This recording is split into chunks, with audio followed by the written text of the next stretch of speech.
Bom dia, meus brasileirinhos. Eu não vou fazer a mesma coisa com as meninas, não, porque eu sei o que vocês vem na cabeça de vocês quando a gente fala das brasileiras no diminutivo. Meu povo, vim para deixar todo mundo confuso, hein? Café com Beckler chegando nesta segunda-feira. Eu tomando um chazinho. E tem chá. Vamos aqui, tomo um chá. Vamos aqui, tomo um chá. 35 anos. E não tô viciado. Eu vou explicar pra vocês. Tô gravando isso no domingo à noite. Em casa. Já era pra eu estar em Hamburgo. Só que um maluco sequestrou o filho em Hamburgo e fechou o aeroporto. Desde sábado até domingo de tarde. Então meu voo foi cancelado. Então no momento que isso aqui tá indo ao ar, eu espero já ter chegado em Hamburgo. Mas eu tive que gravar no domingo à noite, porque eu saio 4 horas da manhã de casa para pegar um voo às 6 da manhã para Amsterdã. Para Amsterdã pegar um outro voo para Hannover. Para Hannover eu ia ou de trem ou de carro, mais 150 quilômetros até Hamburgo, para começar a trabalhar. Então assim, umas 8, 9 horas de viagem para começar o dia de trabalho amanhã, prévia da Champions, o que era uma viagem tranquilinha e que eu ia conhecer Hamburgo. Comer um hambúrguer em Hamburgo era a minha intenção número 1 dessa viagem. Ficou pelo caminho. Veremos. Mas olha só, tem 1, 2, 3, 4, 5, 6, 7 jogos para falar aqui, então não vou perder muito tempo não. Isso aqui é um café com Beckler, que o Beckler toma chá, então já está tudo dito. Vamos lá, começando com o Campeonato Espanhol, onde o líder é o Girona. Depois de 12 rodadas, quase um terço do campeonato disputado, o Girona é o líder. E o Girona tem melhor campanha que o Leicester tinha no ano que o Leicester foi campeão. A questão é que o Leicester, naquele ano, teve rivais que fizeram pouquíssimos pontos. Acho que Real Madrid, Barcelona e Atlético de Madrid não farão tão poucos pontos assim. Mas o Girona já tem 10 pontos mais do que o quinto colocado. Já dá daqui a pouco para começar a olhar o que o Girona pode fazer no campeonato. A intenção do clube é se salvar, é se manter na primeira divisão. É um clube muito jovem, não de idade, mas assim, em primeira divisão. Não tem uma década que o Girona chegou na primeira divisão pela primeira vez. Tem 5, 6 anos. Então, primeira intenção é se salvar e depois ver o que dá para conseguir. Com 31 pontos já, a sensação é que talvez alguma competição europeia tal pode conseguir. Não sei se Champions, mas uma Conference League pelo menos. Ganhou um jogo dificílimo esse final de semana, fora de casa contra o Osasuna. Barcelona ganhou lá com muita dificuldade, Real Madrid, Atlético de Madrid, todo mundo custa para jogar em Pamplona. Girona saiu na frente, tomou um 2-1. No segundo tempo conseguiu fazer 4-2. Um jogo que dá muita moral para o Girona. 12 jogos até aqui, o Girona ganhou 10, perdeu do Real Madrid, empatou com a Real Sociedade e o resto só venceu. Ainda não jogou nem contra Barcelona nem contra o Atlético. Ainda tem esses dois adversários mais fortes para jogar. E ainda tem Atlético de Bilbao, acho que ainda tem Atlético de Bilbao, não sei se já jogou. Betis, enfim, os adversários ali de cima da tabela. O Girona pega a partir de agora, na próxima rodada, joga contra o Raio Vallecano, que neste domingo à noite empatou com o Real Madrid. A última vez que o Raio Vallecano tinha ido até o Santiago Bernabéu, não tinha sofrido um gol, tinha sido no ano 2000. O goleiro era o Julen Lopetegui, hoje treinador de futebol. Então, assim, há muito tempo não acontecia do Raio conseguir segurar o Real Madrid. Segurou muito bem, tem um muito bom goleiro, o Raio Vallecano, que é o Dimitrevski. O Raul de Tomás na frente, tem o Radamel Falcão Garcia, que entrou no segundo tempo. Enfim, tem alguns bons jogadores do Raio Vallecano, que era treinado até a temporada passada pelo Iraola, né? Tá agora na Premier League. Um jogo que o Real Madrid pressionou muito. Eu falo de onde a bola ficou, né? 83% do tempo a bola ficou ou no terço final de campo do Real Madrid ou na intermediária, só 17% do tempo a bola ficou na intermediária do Real Madrid, ou seja, o Raio nem pressionou a saída do Real Madrid, que fizesse ele perder tempo ali, e nem pressionou o próprio Real Madrid, praticamente não finalizou. Olha os números para vocês verem, 22 finalizações a 4, 11 escanteios a 1 para o Real Madrid, que teve um Vinícius Júnior muito ativo, foi o jogador mais procurado nos ataques do Real Madrid. No segundo tempo entrou o Rodrigo, começou com o Vinícius e Rossellu, mas eu achei o Vinícius extremamente isolado, com pouquíssimas ajudas do resto do time. Tanto que o Vinícius começa a ganhar um pouco mais de ritmo e melhorar os seus registros de dribles, duelos ganhos. Nesse jogo conseguiu 10 dribles de 15, ou seja, é um número bastante bom. A cada 3 dribles que ele tentava, 2 ele tinha sucesso. e ganhou 15 duelos de 24, ganhou 60% dos duelos, o que também é muito bom e é bem diferente da linha que a gente vinha traçando nas últimas semanas, né? De um Vinícius que estava custando a driblar, que estava custando a ganhar duelos, a lesão, falta de ritmo e tal, tudo isso é evidente que interfere e já dá pra ver que uma semana sem jogos, que o Vinícius já tá melhor. Perdeu muitas bolas ainda, perdeu 31 das 67 bolas que tocou, perdeu quase metade das bolas. O Vinícius Júnior, eu acho que por conta deste isolamento que ele tinha. Estava muito sozinho, então o Raio se defendia com duas linhas muito pertinhas, era lateral e ponta, marcando o Vinícius com o zagueiro na cobertura. Eram 2 ou 3 em cima dele, então ele conseguia se desvencilhar de alguma forma de um ou outro, e do seguinte não. Arriscou ser expulso, tá? Vinícius Júnior tem um lance que é horrível, que é pernada para tudo quanto é lado, que ele nem participa e marcam falta pro Raio Vallecano, ele reclama muito assintosamente, toma um amarelo, e depois continua reclamando muito, deixou o braço no jogador do Raio Vallecano que valorizou pra caramba e tal, então assim, arriscou ser expulso o Vini, não foi, mas tem que tomar cuidado, especialmente depois que tá amarelado, porque foram muito assintosas as reclamações dele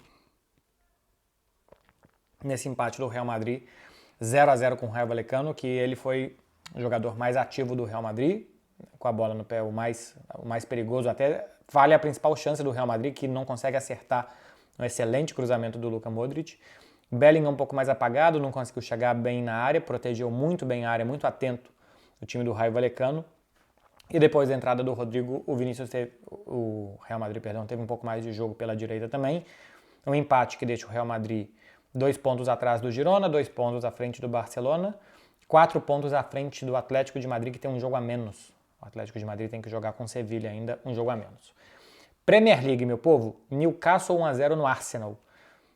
Estranho o momento do Arsenal, hein? Alguns muito bons jogos, dominou com tranquilidade o Manchester City, ganhou do Sheffield 5-0, tá todo mundo ganhando bem do Sheffield. Mas mais de um mês pra cá, de 3 de outubro a 4 de novembro, em 31 dias, o Arsenal perdeu 3 vezes. Perdeu 3 de 7 jogos. Perdeu do Lens, tinha perdido da Copa da Liga Inglesa para o West Ham e perdeu agora também para o Newcastle. Mas mais do que perder, o Arsenal tem tido dificuldade, eu tenho percebido, de manter o ritmo que ele quer dar ao jogo. Ele tem dançado muito a dança do adversário, a música do adversário. Ele não está conseguindo dar ritmo, se posicionar no campo de ataque, girar a bola de um lado para o outro. Não está conseguindo fazer essas coisas o Arsenal. Não conseguiu fazer isso contra o Newcastle. O Newcastle que melhorou muito seu desempenho em jogos grandes. Eu anotei em algum lugar aqui. O Newcastle de 40 dias para cá. Ganhou do Manchester City, fez 3 no Manchester United, ganhou do Arsenal e ganhou do PSG, fazendo 4. Perdeu do Dortmund. Foi a única derrota nesse período de 40 dias, acho que são 11 jogos. Mas é um Newcastle que falhava nos jogos grandes, falhava contra os adversários superiores, até parecia ter um pouco de falta de personalidade assim, para esses momentos, e que conseguiu nos últimos 40 dias dar um salto à frente. Sobre o gol da vitória, o Arteta reclamou bastante. Cara, é um lance que tudo é muito difícil. Se a bola saiu ou não, se o Joelinton fez falta ou não, e depois, eu não me lembro agora quem fez o gol, se o jogador que faz o gol estava impedido ou não. Não sei se é o Gordon. Se ele estava impedido ou não, porque o Joelinton toca na bola. Enfim, se a bola saiu ou não linha lateral, tem uma foto do VAR que não deixa claro. Se a bola ultrapassa ou não a linha, depende muito da perspectiva, né? Você lembra aquele gol do Japão na Copa do Mundo? Então parece que passa a linha, mas quando você olha de cima, dependendo do ângulo que você olha, ela parece estar mais ou menos. Tenho minhas dúvidas. Se o Joelinton faz falta ou não, eu acho que faz, porque ele vai contra o Gabriel Magalhães, né? Com as mãos, que parece que ele está só apoiando para que o jogador do Arsenal não venha em cima dele. Mas se você vê como o zagueiro do Arsenal disputa a bola, ele é desequilibrado, então eu anularia o gol por isso. Além disso, ainda tem o toque do Joelinton pro gol finalmente marcado, que eu acho que o jogador do Newcastle está atrás do Joelinton, então ele vem de trás da linha da bola, porque o Davi Raya já tinha passado, só tinha o zagueiro do Arsenal mais o Joelinton. Então eu acho que não estava impedido, mas assim, é muita coisa num lance só que acaba gerando o gol do Newcastle. Eu anularia por falta. Eu acho que é falta do Joelinton nesse lance. O outro jogo, todos nós sabíamos que esse dia chegaria, que a gente teria que enaltecer a atuação de Doku. E com direito à assistência para Phil Foden, né? Essa dupla fazendo sucesso, como muita gente já imaginava. 6-1 no Bournemouth, sem gol de Haaland nem de Julian Álvares. Haaland saiu no intervalo, uma torção no tornozelo esquerdo, aparentemente não preocupa, deve ser poupado contra Young Boys, talvez seja poupado no próximo final de semana, depois vem data FIFA e veremos o que a Noruega vai fazer com ele. Noruega que ainda joga suas últimas fichas, numa muito difícil classificação para a Eurocopa. Está no grupo de Espanha e Escócia, né? Eu acho que ainda tem alguma chancezinha de chegar, mas enfim, veremos se o Haaland vai ter um pouco de descanso e se essa lesão é mais ou menos séria. Saiu no intervalo, já estava 3-0, o jogo já estava definido. O Doku faz um gol e dá 4 assistências nessa vitória por 6-1 do Manchester City. Eu já tinha achado curiosa a contratação dele, cada vez que ele joga, que ele entra mais em campo, eu acho que tem um ponto sobre Neymar, que não tem nada a ver com a história, mas acaba tendo, que é curioso, porque o debate que se acendeu em algum período de 2023 sobre se o Neymar jogaria no Manchester City ou não, eu achava que não, porque o ponta esquerda do Manchester City fazia uma função de segurar a bola, o Grealish chama âncora, para se manter posse de bola, para que essa bola gire e que o time ataque de outra forma. O Doku joga para ter um contra um, chegada forte, aproveitar a bola mais espetada. E isso poderia fazer o Neymar, né? Então acabou que o Manchester City foi buscar um jogador com essa característica, pagou caro por um jogador com essa característica, ou seja, poderia ter investido caro no Neymar também, e preferiu contratar o jogador belga. Realmente o Neymar não tem nada a ver com isso, porque em nenhum momento passou pela cabeça do Manchester City contratar o Neymar. Simplesmente se jogaria ou não neste Manchester City, o time muda, com a ausência do Kevin De Bruyne principalmente, e com menos produção por dentro. O time mudou essa temporada em alguns jogos, colocando um jogador muito incisivo pela esquerda e pela direita, uma dupla Bernardo-Kyle Walker, que tem atacado bastante mais nessa temporada do que na última, né? Jogava 4 zagueiros com Stones se juntando no meio campo, o Kyle Walker atacando muito mais para o time ser forte pelos dois lados. Simplesmente isso chama atenção como Guardiola, embora a gente não imaginasse de que ele montaria um time para agredir pelo lado, montou um time que agride pelo lado com Jeremy Doku. Em alguns jogos, né? Porque ali era para um contra o Manchester United, por exemplo, era Grealish e Bernardo dobrando em cima do Diogo Dalot. Então era Grealish segurando a bola para o Bernardo ultrapassar, assim sai, por exemplo, o segundo gol do Manchester City na semana passada, a vitória por 3-0. Deu uma acelerada o Manchester City, né? Deu uma acelerada, ganhando do Manchester United, ganhando do Bournemouth. É um time que vinha meio que de terceira marcha, se soltou um pouco nos últimos jogos. Bundesliga. Hoffenheim 2-3, Bayer Leverkusen, um primeiro tempo muito cômodo do Bayer Leverkusen. Vejam o primeiro gol do Leverkusen, faz favor. Vejam os 3, porque são 3 gols muito bonitos. Mas o primeiro gol, como o Boniface sai da área e o Wirtz começa muito bem a jogar e o Boniface fora da área faz um giro excelente para o Wirtz depois entrar na área na posição do Boniface para fazer o gol. Essa troca de posições do meia pela esquerda, que é o Wirtz, com o Boniface, que é um centroavante muito móvel, gerou um belíssimo gol do Leverkusen. É um time que ataca, né? Eu tinha falado aqui no vídeo sobre o Bayer Leverkusen, acho que é o terceiro time que menos cruza a bola na Bundesliga, não enche a área, não quer desperdiçar cruzamento na área e ver o que acontece, quer entrar tocando, e é isso que faz no primeiro gol. O segundo gol é um golaço do Grimaldo, o terceiro gol é outro golaço do Grimaldo, gols até parecidos, mas o jogo chegou a ficar vivo porque o Radek, goleiro finlandês, entregou uma bola no segundo tempo, 2-1, o Hoffenheim fez 2-2, estava jogando bem Bundesliga, né? Você tem um controle do jogo, rapidamente você perde o controle em ações individuais, mas conseguiu vencer o Bayer Leverkusen. Ponto pro Grimaldo aqui, hein? Já tem 7 gols na temporada. A temporada mais goleadora dele são 8 gols, que é a temporada passada, e ele já tem 7. E a gente está entrando no mês de novembro. Tem 7 meses ainda de futebol pela frente. E ele já tem 7 gols. Por quê? Porque o Bayer Leverkusen ataca mais, porque ele joga numa segunda linha, quase que numa terceira linha, joga quase que como um ponta. É um jogador muito ofensivo, que como lateral no Benfica, tinha que fazer outro tipo de função, que não aproveitava tanto. E além de tudo, está num estado de ânimo incrível, que tudo que ele chuta entra. E já tem 7 gols. Tá jogando demais, o Grimaldo fez 2 golaços. O Bayer Leverkusen é líder. O Bayern de Munique, que tem o melhor ataque, a melhor defesa, mas que deixa sensações estranhas na Bundesliga, porque tinha duas grandíssimas goleadas, mas os dois grandes jogos ele não tinha vencido e inclusive merecia perder, pelo menos um deles, Bayer Leverkusen e Leipzig. O Bayern de Munique jogou mal boa parte desses dois jogos, mas contra o Borussia Dortmund as coisas mudam, né? O Borussia Dortmund vê um fantasma quando vê o Bayern de Munique. O Borussia Dortmund não consegue minimamente jogar como ele joga os outros jogos. É um time, me parece, complexado com o Bayern, e isso ficou muito claro. O primeiro, assim, toma um gol com 1 minuto que o marcador do Upamecano tá rindo na cobrança de escanteio.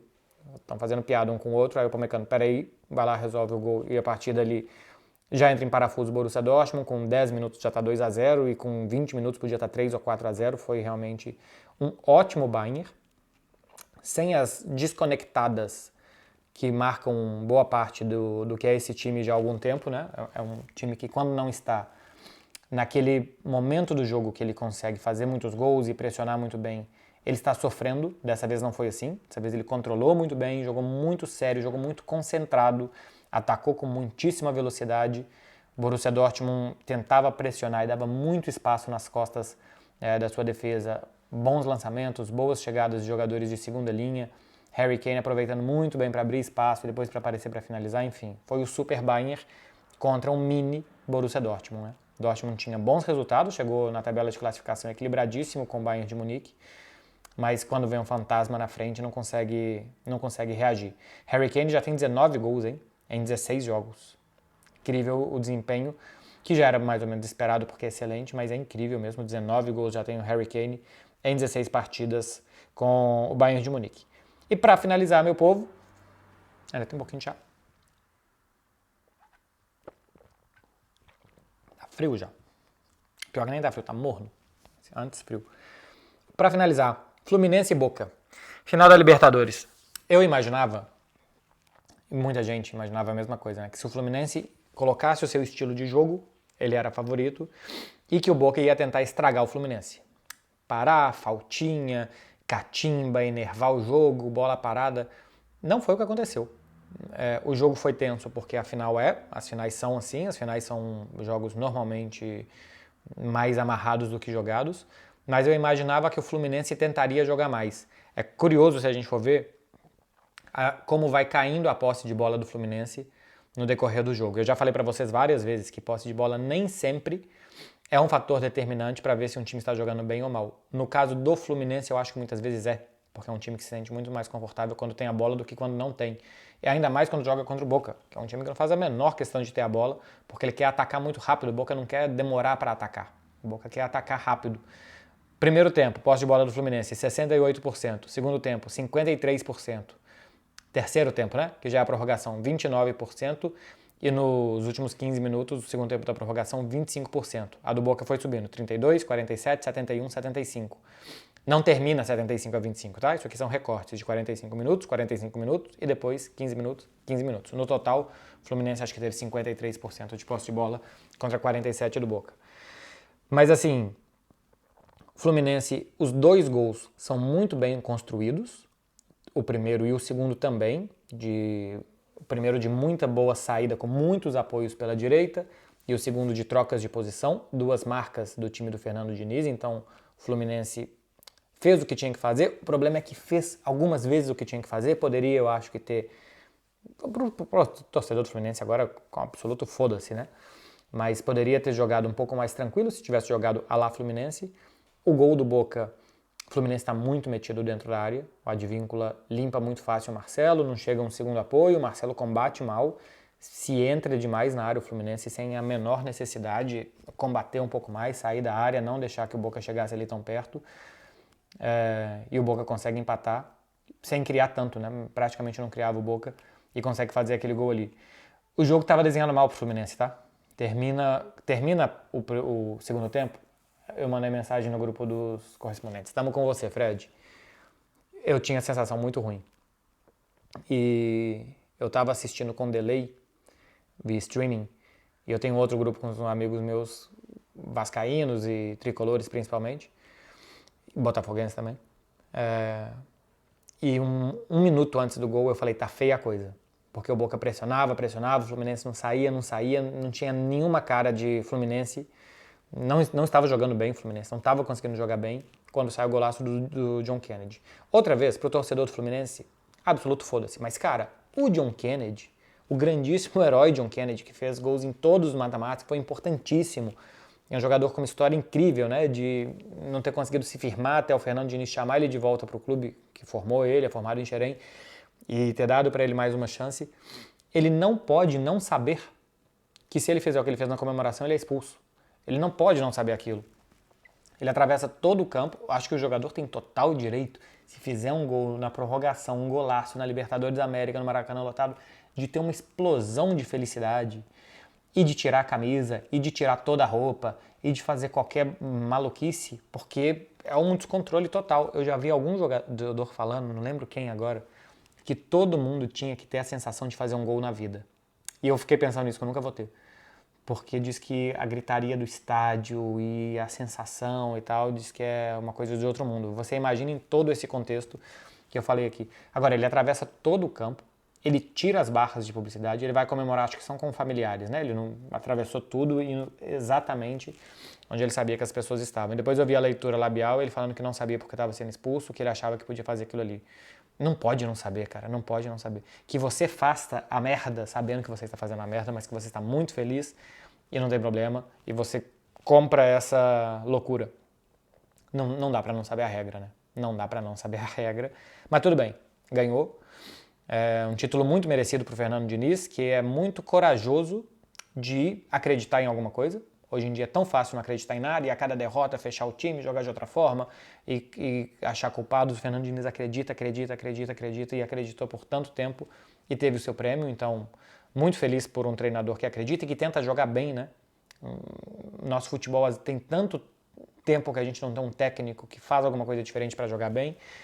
Fred e eu já fizemos um programa, inclusive, sobre Fernando Diniz, falando como que aqui já começam a olhar para ele. Tinha matéria essa semana na agência F aqui da Espanha, tinha na Sky Sports da Inglaterra também, falando da revolução tática do Fernando Diniz, falando do psicólogo Fernando Diniz. Então, assim, é legal ver que começa a ultrapassar barreiras mesmo e fronteiras o trabalho do Fernando Diniz. Muito feliz pelo Fábio, 43 anos, merecia muito a Libertadores que escapou para ele em 2009. Foi buscar já numa segunda juventude dele no Fluminense, né? Depois de encerrar o ciclo com o Cruzeiro, vai para o Fluminense e ainda consegue ganhar uma Libertadores, então muito legal por ele. E parabéns a todos os tricolores. Fiquei muito feliz pelos meus amigos tricolores que estão muito felizes. Eu acho muito legal, cara, que o Fluminense ganha a Libertadores, se o Botafogo ganhar o Campeonato Brasileiro, teria sido se o Fortaleza tivesse ganhado a Sul-Americana. A gente entrou num período do futebol brasileiro que Flamengo e Palmeiras têm muita grana e que entre os seus percalços aqui ele tem feito as coisas bem para gerar mais dinheiro, para gerar mais contratações, para gerar mais bons jogadores e para se fortalecer, se fortalecer, se fortalecer. Tudo bem que nem sempre vai dar certo, que o Flamengo esse ano nada, e que o Palmeiras deixou a desejar aqui e ali, tudo bem, acontece.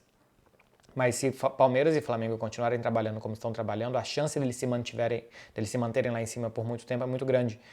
E o futebol brasileiro não é isso historicamente, né? É um futebol de alternância. Então que outros ganhem, e outra coisa, que os rivais, por exemplo, do Flamengo ganhem, porque eles têm sofrido muito vendo o Flamengo ganhar muito recentemente, também é muito legal para a rivalidade. É bom até para o próprio Flamengo uma hora dessa, né? O flamenguista, o rubro-negro que vê isso aqui vai me odiar, é claro. É evidente que o torcedor do Flamengo não quer que o rival ganhe, mas até para a rivalidade acaba sendo bom, porque isso alimenta. É bom que isso seja alimentado de alguma forma e eu acho excelente que esses outros clubes possam também ganhar os campeonatos. E claro, assim, citei aqui Palmeiras e Flamengo, mas também uma menção ao Atlético, né? O Atlético Mineiro, que ganhou uma tríplice coroa em 2021. Não é pouca coisa, não. Fora Rio-São Paulo, só Cruzeiro e Atlético, né, ganharam o Campeonato Brasileiro de pontos corridos. O Cruzeiro ganhou 3 e o Atlético ganhou de 2021, para vocês terem ideia como é difícil competir com os clubes que têm muito dinheiro, que têm muita grana e que ainda estão trabalhando bem, como o Palmeiras e Flamengo para isso. Meu povo, é isso daqui, hein? Café com Beckler com chá, gravando isso quase meia-noite para publicar para vocês aí de manhã. Então vocês façam o favor de começar a semana já curtindo e se inscrevendo aqui no canal. e eu vou tratar de trabalhar. Valeu, gente. Beijo pra vocês. Boa semana, hein? Juizinho.